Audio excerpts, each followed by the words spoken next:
जिनको आधा सर का दर्द हो, उसके लिए भी इसकी जड़ को निकाल करके उनके नाक में इसके रस के 4-4 बूंद कुछ दिन डालें, इससे लाभ हो जाता है। और कि जड़ को पीस करके यदि लेप करके आप माथे में लगा लेने मात्र से भी माइग्रेन में इससे लाभ हो जाता है। और इसकी जो वो बहुत ही चमत्कारिक प्रयोग है, जड़ है, उसका एक और प्रयोग है। बहुत बार ऐसा होता है कि जो बुखार आता है और फिर उतर जाता है, तो उस स्थिति में कई सारी औषधियाँ कारगर नहीं होती हैं, तो इसके जड़ को आप निकाल करके थोड़ी जो ठीक सी जड़ हो, बहुत मोटी जड़ नहीं होती है इसमें, फिर भी आप लगभग इतनी मोटी जड़ को ले लें, ले करके उसके टुकड़े करके वो लाल धागे के अंदर बांध करके यदि आप माला की तरह से उसको धारण कर लेते हैं तो उससे लाभ हो जाता है। जैसा कि मैंने कहा, इसकी जड़ को सिर्फ टुकड़े काट करके लाल धागे के अंदर बांध करके माला बना करके धारण करने मात्र से भी बुखार में लाभ होता है।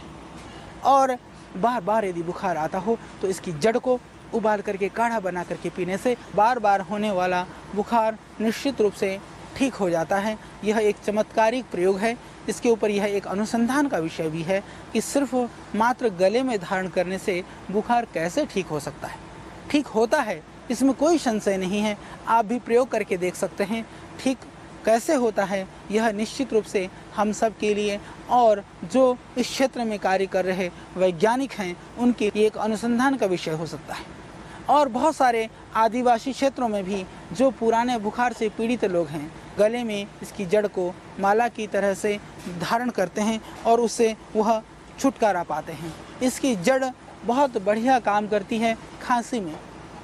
जो खांसी से पीड़ित हैं, बहुत पुरानी खांसी है, बहुत लगातार खांसी उठ रही है, बेचैनी है, तो उसकी थोड़ी सी जड़ को लेकर के लगभग 4-5 काली मिर्च, 2-3 पत्ती तुलसी, उसको कूट करके 1 गिलास पानी में उबालिए, आधा गिलास से भी कम बचे, छान करके आप पिएं।